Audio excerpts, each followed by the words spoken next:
Olá, tudo bem?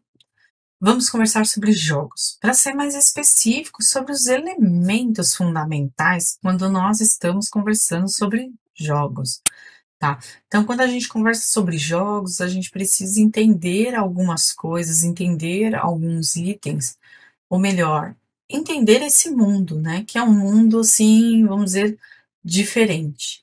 Um mundo onde algumas coisas, às vezes, são um pouco estranhas para algumas pessoas, ok? Então, vamos entender esse mundo? Bom, para começar, a gente precisa entender algumas questões importantes. Primeiro, qual é a aplicação de um jogo? Então, quando a gente constrói um jogo, a gente cria um jogo, para que a gente está criando esse jogo, né? Então, a gente tem que parar, pensar e entender, né? Então, um jogo ele não pode ser criado por, né, por nada. Então, ele tem que ter uma razão para aquilo. Então, qual é a razão que se cria um jogo? Você já parou para pensar nisso? Hã? Outra questão importante: para qual plataforma nós vamos programar? Sim, para qual plataforma? Você já sabe para qual plataforma? Por quê? E por que que essa pergunta é tão importante? Porque depende da plataforma, você muda o jeito da sua programação. Você tem que pensar, você tem que analisar, você tem que ver, porque cada plataforma tem uma maneira, né, de se interagir, tem uma maneira de você interagir com o usuário. Então, você usar o touch, você usar o mouse, o joystick, o teclado, será que você vai usar gestos? O que você vai usar? Então, pensar na plataforma que o jogo vai ser executado é algo extremamente importante. Então, não adianta eu ir lá, sair correndo para criar um jogo sem saber qual plataforma que ele vai rodar. Já parou para pensar nisso? Ah, depois eu penso, vou programar e depois eu penso. Você tem que pensar isso antes de começar a produção do seu jogo. Até mesmo porque, por exemplo, no mobile, você tem menos memória. Ou seja, você tem que tomar cuidado para não fazer um jogo muito pesado. Então, por exemplo, já pensou fazer um super jogo 3D e jogar ele para o celular? Pode ser um fiasco, pode não dar certo, ok? Bom, qual é o intervalo de tempo que ele será utilizado? Será que você vai fazer um joguinho rápido? Você vai fazer um joguinho para a pessoa passar horas jogando? Você- que tipo, né? Quanto tempo, né? Você pretende que a pessoa fique jogando o seu jogo? Será que aqueles joguinhos que são virais, né? Aqueles joguinhos de celular simples, que a pessoa fica horas? Então, pensar em qual tipo de jogo é muito importante. Qual o modo jogador, né? Qual o modo do jogador? Putz, Erika, não pensei nisso. Por exemplo, quantos jogadores vão poder jogar seu jogo ao mesmo tempo? Um jogador, dois jogadores, muitos jogadores. O jogo vai ser online, vai ser local. São exercícios que a gente tem que acabar fazendo, né? Porque é um mundo muito vasto. Então, pensar em qual tipo de jogo, em quantos jogadores, né, é muito importante, porque aí você até define qual plataforma. Depende do número de jogadores. Você tem que pensar também na plataforma. Já imaginou? Então, pensar no gênero que o jogo se enquadra é algo muito, muito, muito importante, né? E mecânica de jogo? Você sabe o que é mecânica de jogo? Você faz ideia do que é mecânica de jogo? Então, nós vamos aprender tudo isso, nós vamos entender o que é isso. E principalmente, Tudo isso vai nos auxiliar a perceber os itens de um jogo, os elementos de um jogo. Bom, vamos começar a brincadeira. Por que nós construímos um jogo, né? Então, qual que é a finalidade dele? A gente constrói um jogo e muitas vezes não pensamos nisso, mas todo jogo ele foi construído por um motivo. Existem jogos que foram construídos e a gente nem imagina o porquê. A gente usa, mas quando ele foi construído, tinha um objetivo, tinha um porquê de tudo aquilo. Há muitos anos atrás, aí eu vou quase que, vamos dizer assim, revelar a minha idade, né? Tinha um brinquedo que era como se fosse um minigame, só que ele era um bichinho virtual. Então ele era um negocinho redondo, né? E ele era um bichinho virtual. Então a gente tinha que alimentar ele, limpar ele, ajudar ele, né? E algumas vezes a gente tinha que trabalhar, né? Não, lá a gente ainda não tinha que trabalhar, só fazia as coisas. Depois, com o tempo, foi criado o mesmo bichinho virtual, só que para internet, para computador, que era o Pou. Acho que se você deve conhecer. O Pou é um bichinho virtual dentro do computador, só que com um objetivo um pouco diferente. O Pou era um joguinho que foi criado para ensinar matemática para criança, matemática financeira. Sim, por quê? Porque lá no Pou você tinha que alimentar o bichinho. E quando você alimentava o bichinho, você tinha que trabalhar para conseguir dinheiro. E na hora de comprar os alimentos, tinha a porcentagem. Por exemplo, um alimento saudável, ele era mais caro, porém, ele saciava o bichinho mais rápido. Um alimento como uma barra de chocolate, um doce, era mais barato. Só que o nível de saciedade, o percentual de saciedade era menor. Ou seja, você comprava mais doce, mas você gastava muito mais para saciar o bichinho. Então, enquanto com 2 brócolis você saciava o bichinho, você vai precisar de umas 10 barras de chocolate para saciar ele. Ou seja, se você fosse fazer a conta, saía mais caro saciar ele com doce do que com brócolis, ok? Então, dessa maneira, é bem legal, porque você pensa que é um bichinho, e é um bichinho que você acaba precisando, que a criança precisa pensar. Fora isso, ainda estimulava a alimentação saudável, né? Porque se alimentar de maneira saudável era mais barato. Então, quando a gente está construindo um jogo, a gente tem que pensar em tudo isso. Então, a gente tem que pensar qual que é a finalidade daquele jogo, por que eu vou criar ele, qual a necessidade da criação. Lógico, existem N números de necessidades. Porém, você tem que saber o porquê. Em alguma delas, ele vai ter que se enquadrar. E a gente vai ter que fazer o quê? Pensar nisso, né? Então a gente vai ter que raciocinar. Por quê? É importante, né, você saber de tudo isso. É importante você saber de tudo isso, tá?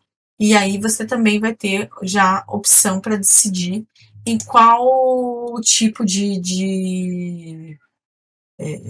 como se diz?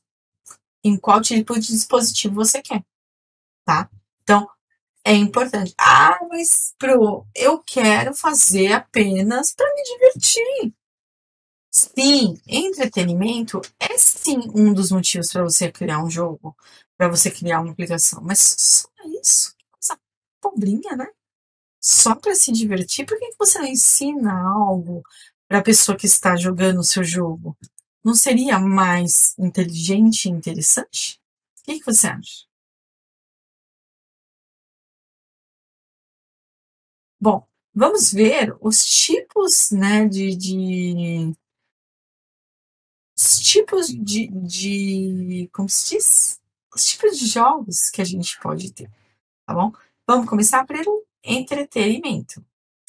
Bom, entreter é um dos motivos, um bom motivo para a gente criar um joguinho, né? Então, criar um joguinho para entreter é lógico, é muito legal, né? Então, assim, você vai permitir que o jogador, né, sabe, sinta a emoção de jogar, né? E é legal quando ele se torna o personagem principal do jogo, né? Então, vai ter habilidade, força, ele vai ter, sei lá, magia, né? E aí o jogador ele fica focado, né? Então ele joga mesmo, não fica só como telespectador, não fica só assistindo, né? Então ele vivencia tudo aquilo. Então, assim, para o jogador, o entretenimento, jogar mesmo, né? Seja em primeira ou em terceira pessoa, meu, é simplesmente o quê? Fantástico, né? É muito interessante. Então, isso tudo é muito importante. Então, a parte de entretenimento é importante você ter um jogo desse jeito. É importante que isso aconteça, né? Bom, quando a gente tem entretenimento, meu, o cara joga horas, horas, horas, horas, horas, horas. E esquece do tempo, entendeu? Esquece do tempo. Ah, isso é comum com você? É. Então ele fica ali, fica focado e pega e fala, não, pá, né? Eu mesma amo. Você gosta de jogar? Eu amo. Aí, o que que você joga, né? Eu, por exemplo, jogo qualquer coisa. Eu falo que a gente que é da área de jogo, né, da área de jogos, a gente tem que jogar qualquer coisa. E por que a gente tem que jogar qualquer coisa? Porque é o nosso trabalho, né? Então a gente tem que jogar exatamente para isso, para conhecer jogos, né, para entender como é esse entretenimento. Porque cada um vai se entreter de uma maneira diferente. Então, por que não entender como isso funciona? Né? Então, como fazer o cara ficar ali focado e ó, jogando, jogando, jogando? Por que não, né? Então, assim, é uma coisa muito louca, né? Quando a gente para imaginar, para pensar, é fantástico, fantástico, tá? Ai, ai, pulei um. Voltar. Tem jogos que a gente usa na educação. Sim, na educação. Eu falo que jogos na educação é uma coisa que, assim, permite, né? Lógico, quando a gente está trabalhando jogos na educação, o objetivo dele é ter algo pedagógico, né? Então, que permita que a pessoa aprenda através do joguinho. Então, ela joga e aprende. Por exemplo, né? Um exemplo bem legal. Matéria de geografia, história, português, blá, blá, blá, blá, blá. Matemática, xadrez, né? Então, o jogo de xadrez, na verdade, ele é um jogo que é muito usado, né, na área da educação. Por quê? Porque ele é simplesmente cálculos matemáticos. E aí você usa cálculos matemáticos para entender todo aquele mundo, para entender como aquilo funciona. Então você pensa, é um negócio bem louco, né, o xadrez, né? Tem até série no Netflix sobre jogadas de xadrez, né? Então, assim, meu, é muito louco, é muito louco. Ah, tem jogos, né, online para tabuadas. A professora, geralmente, ó, eu coloquei um aqui embaixo.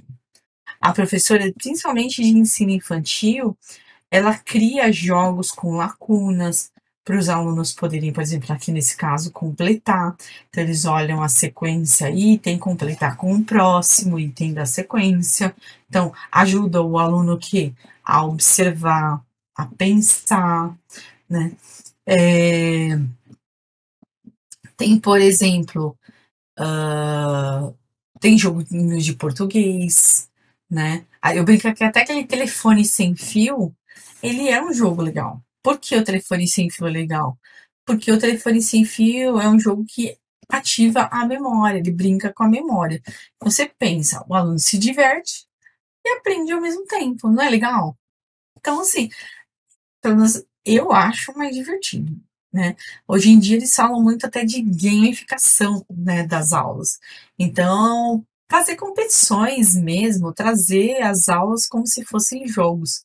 Fora os jogos online que tem, que dá para fazer com os alunos, tá? Então aqui a gente ainda falou jogos de papel, mas tem muito jogo que dá para fazer sim, né? E bem legal com os alunos falando de educação. Bom, um outro nicho de mercado que nós da área de jogos temos e que está crescendo, nossa, exponencialmente, é a parte de recrutamento e seleção usando jogos. Não entendeu? Sabe aquelas dinâmicas que a gente faz nas empresas? Então, eles estão deixando de fazer nas empresas para fazer online, para fazer através de jogos digitais. Olha que coisa legal. Bom, atualmente as empresas estão usando os jogos muito na parte de recrutamento e seleção, né? Então isso está sendo muito usado. Então aqueles treinamentos que a gente acabava fazendo dentro das empresas, eles estão sendo feitos através de jogos, né? Então, para quê, né? Deslocar muitas vezes o funcionário, né? Então pode fazer online o treinamento ou até mesmo usar simuladores, né? A gente fala até que, por exemplo, as Forças Armadas dos Estados Unidos, eles usaram jogos para treinar, né? Pilotos, astronautas, né? O Novak, que ele é um autor, ele falou que o jogo America's Army, ele foi o primeiro game de simulação online, né, que ele foi utilizado para recrutamento militar, né, das Forças Armadas dos Estados Unidos, né, e ele é um jogo de treinamento que aí ele ajuda também nessa liderança, né, dentro das Forças Armadas, né. Existem hoje jogos para tudo, né, então assim, você imagina, veículos hoje em dia que são super perigosos, que estão aí na estrada, existem simuladores para simulá-los, né, de como você agir em determinadas situações e até mesmo para aprender, né, como manuseá-los. Um exemplo disso, por exemplo, um exemplo disso, né, ai, fui redundante, é a dirigir caminhão. Então já existem simuladores que simulam como dirigir um caminhão na estrada, tá? E eles simulam, por exemplo, se o vidro quebra, se começa a chover. Então, assim, esse aqui eu peguei no site da Iveco, essa imagem, mas é muito legal. Já pensou você poder simular coisas do dia a dia antes que elas aconteçam? Então, vê que bacana? Existem até cursos que usam simuladores, né? Tem simuladores de piloto, né, de avião, né? Hoje em dia, eu falo que simulador é algo que é fantástico. Existe por uma série de coisas, né? Então bem legal. Bom, os games também já chegaram na publicidade. Isso. A gente chama até de game marketing. Então, é uma maneira, vamos dizer assim, das marcas promoverem produtos, serviços através de jogos eletrônicos, né? E assim, essa indústria está crescendo, né? E, por exemplo, eles tinham uma previsão em 2022 de chegar em 196 bilhões de dólares. Né? Então, eles acreditam que este ano eles vão arrecadar 196 bilhões de dólares só em marketing, game marketing. Olha que loucura, né? Então, para a gente ter uma ideia dessa dimensão, né? Então, esse estudo é segundo a Brasil Game Show, né? Que é a nossa BGS, né? Então, eles acreditam que 67 milhões de consumidores de jogos vão acessar esse game marketing, para você entender esse mundo, né? E esses jogos eletrônicos, eles dialogam com diversos tipos existem muitas empresas brasileiras que já estão nessa onda. Por exemplo, a Boticário, né? Então ela pensou numa loja de cosméticos e criou um jogo virtual para a loja dela. A própria Renner, né? Ela já tem uma loja, né? Dentro do Fortnite, né? Então dentro do Fortnite você consegue acessar uma loja Renner, né? Então, dentro do Fortnite. Olha que loucura. Ah, deixa eu mostrar uma imagem. Dentro do Avengers. Então, às vezes, ainda não era nem essa foto que eu queria mostrar, mas ó, o Avengers, esse jogo do Avengers, ele foi para promover o quê? O filme, né, dos Avengers. Ele foi para promover mesmo os Vingadores. Então, eles lançaram o jogo para promover os Vingadores, porque o jogo mesmo em si, aí vai de cada um. Por exemplo, eu não gostei, mas o jogo em si ele foi feito para promover o jogo. Olha que coisa louca, né? Então ele foi feito para promover o jogo. Ó, falando de Fortnite, meu, o Carrefour montou uma loja do Carrefour dentro do Fortnite. Ai, quem não viu, hein? O Alok dentro do Free Fire. Quem não entrou no Free Fire só pra ver o Alok? Confesso, eu entrei. Eu quis ir lá ver o Alok no Free Fire. Não foi? Meu, é fantástico. E tudo isso é o quê? É marketing. Que é marketing. Muita gente não sabia nem quem era o Alok antes dele entrar no Free Fire. É marketing. Tudo isso é marketing. Então, assim, essa indústria, ela está crescendo muito. Ela está crescendo exponencialmente. E é uma forma nova, né, de interagir. Né? Então, ela é uma forma diferente de interagir com os consumidores. Então, onde está o seu público-alvo? Ele está nos jogos. Então, é para lá que as marcas estão indo. Então, as marcas estão entendendo que ou elas vão ou elas não vão. Lógico, existem jogos, né, que são críticas. Por exemplo, tem um jogo do McDonald's.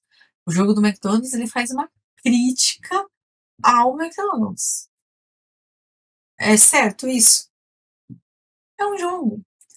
Né? Então, ele faz uma crítica ao McDonald's, certo? Ah, por exemplo, tem um restaurante o McStay na Avenida Paulista, né? Não sei se alguém já foi na Avenida Paulista aqui em São Paulo, tem o McStay. Não sei não, Mil, o Mac Mil no Brasil. No The Sims e no Minecraft tem o Mac Mil para fazer a propaganda do do McDonald's, né? Então você pode até fazer pedido, né, lá dentro. Olha que legal. E buscar lá no McDonald's. Então, assim, é muito legal. Então, assim, você pensar isso alguns anos atrás era algo assim muito louco, né? Mas hoje, algo normal. É algo totalmente compreensível que aconteça, né? Então, é estranho, mas bem legal. Bom, chegamos à área da saúde. Você já pensou que existem jogos para a área da saúde? Sim. Tem jogos que auxiliam, por exemplo, em fisioterapia, até mesmo para idosos. Tem idoso, né? E tem pessoas até mais novas que têm tendência a ter Alzheimer. Tem jogos que auxiliam na memória, né? Então ajuda a o quê? A treinar a memória do paciente. Olha que legal. Então, os jogos, eles podem sim ser usados dentro da área da saúde. Ah, e tem uma novidade. Tem um item muito legal. Os jogos, né, vamos dizer assim, eles podem também, você pode gamificar, por exemplo, ou colocar dentro de um VR ou de um jogo para reduzir o quê? Os traumas. Bom, eu já fui criança. Você já foi criança? Eu já fui. Que criança mais tem medo nesse mundo? Injeção. Falou que vai tomar vacina, a criança já começa a ficar esquisita, né? Então, vou mostrar agora um vídeo para você né, rapidinho, 2 minutinhos, que mostra isso que eu tô te falando, que é o VR Vacina. É um vídeo do Dante Povanese, que é um laboratório, e eles mostram como as crianças interagem usando esse joguinho, né, de realidade virtual que interage com a criança durante a aplicação de vacina.